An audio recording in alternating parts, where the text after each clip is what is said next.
So I decided to do my presentation over Celadon, um, and my article is titled "Ancient Objects, New World: Fake Celadon Production in Longquan in the Early 20th Century" by Bing Zhao. So a little bit about the author. Bing Zhao is a researcher at the French National Center for Scientific Research, focusing on ceramics and enamels. She's also a teacher. She teaches seminars about ceramics, and she's an author. She's written many articles and publications. So yeah, she's well versed in the field of ceramics. So the main point of this article is to try and give an explanation as to why uh, Celadon was faked in China in the early 20th century. And in doing this, Bing Zhao also kind of describes the counterfeiting process and the cultural views of forging Celadon. So the author does this by taking a look at China's art market in the early 20th century. She looks at the increased demand of Celadon and what the result was. She also gives examples of excavations, um, kind of describing who conducted them and why, and how they contribute to whether it be counterfeiting of Celadon or just getting information about Celadon or selling it. She also talks about how some technical knowledge was shared between cultures for recreating Celadon. And over here we have a vase with a wooden stand. This is from the early 20th century, the Republic period in China. So this is early 20th century Celadon. This is considered counterfeit Celadon. You can see it's got that beautiful jade green luster to it, and it looks pretty convincing. So some words that were new to me were kinuta, which is a Japanese term meaning mallet-shaped vessels, fangusi, which means antique-inspired ceramics, jinshi, which is the highest degree in the imperial examination, and then desong nyanzo, which means Song Dynasty marking. We see this. Some pieces were marked Song Dynasty incorrectly by the forgers, and then we need to remember that this article is really looking at what happened in China during the Republican period. So I just kind of wanted to throw that in there just to give you some context as to what time period we're looking at for Celadon. So within her article, Zhao looks at the causes and the results of the demand for Celadon. The causes for the early 20th century demand were personal profit of some of the executives in Longquan, as well as elsewhere, and foreign interest. There is a big increase in foreign interest pertaining to Celadon. And then this kind of resulted in the globalization of the Chinese antiquities market, and then a growth in forging workshops. Because the art of Celadon was lost, but with the growing demand, potters wanted to figure out how to recreate uh, this passable Celadon and sell them as authentic ones for profit. So there's a little bit of deception going on. So to the right, we see a vase, and this was produced somewhere between 1912 and 1930 in the Republican period. And this is actually made in Jingdezhen. You can see that it does have some characteristics of Celadon. The glaze itself looks a little bit flat or kind of a matte texture. It doesn't seem as glossy as some other Celadons we've seen, but to the untrained eye, this could look like passable, authentic Celadon. So throughout the article, there are many examples of excavations, starting with Qin Wanli, who was a doctor with a passion for ceramics. He was the first 20th century Chinese specialist to visit major kiln sites between 1920 and 40. And he left us with some valuable descriptions of his findings. In his first trip to Longquan in 1928, he said that it was hard to find Longquan Celadon as he was finding a great number of fakes. Then the article takes a look at the Longquan elite And in response to rising demand, they conducted extensive excavations of major kiln sites in Longquan. They did this as early as 1984, and their motive was to kind of collect sherds and make somewhat authentic pieces for sale or collect whole pieces for sale. They just really wanted to make a profit. The article also looks at a man by the name of Yukihara Sehai, who was a pharmacist that lived in the Fujian province.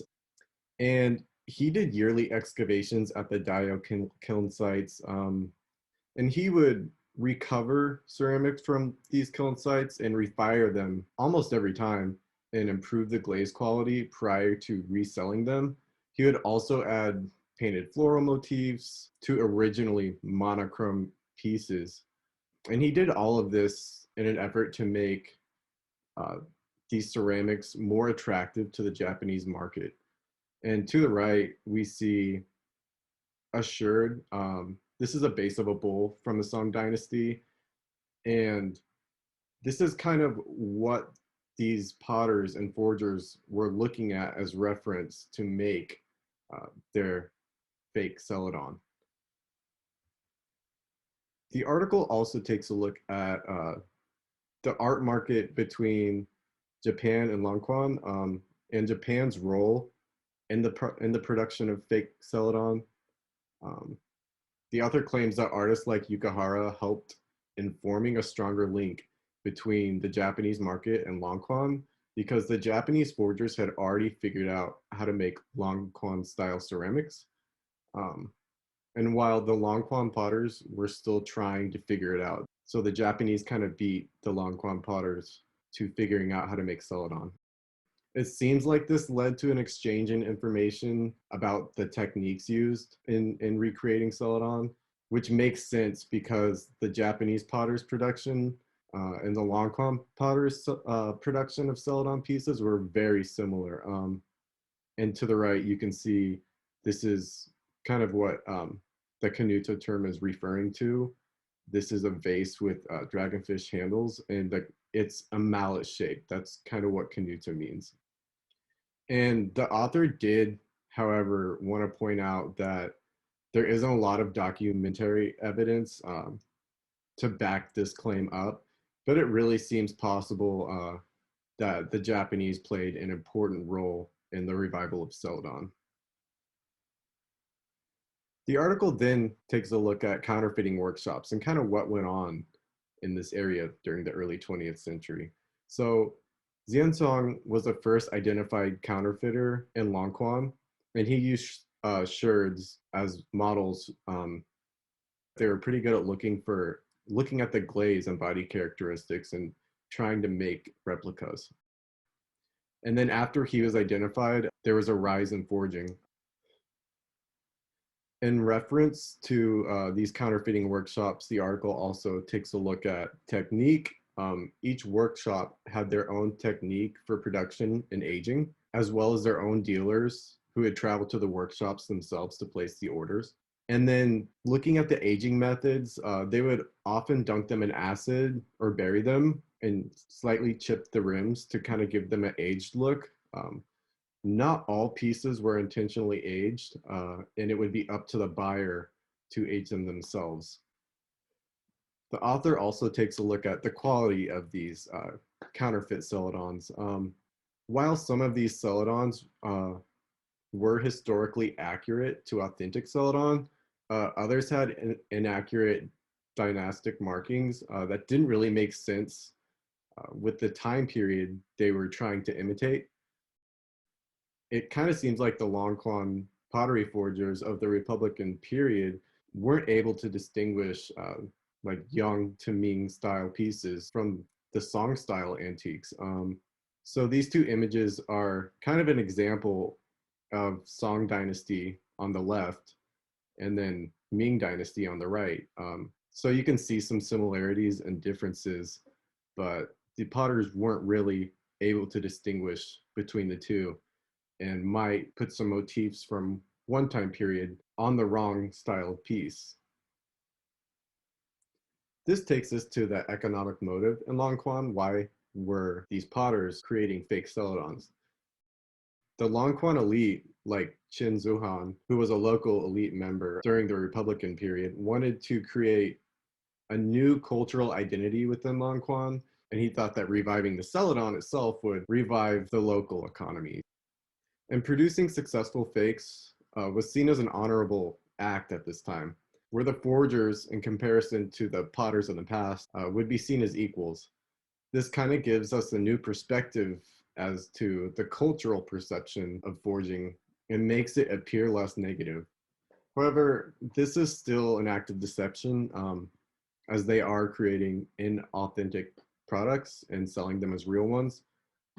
And to the right here, we see a lotus vase from the early 20th century in Longquan. And this looks pretty convincing to me. I would assume that this is authentic Celadon.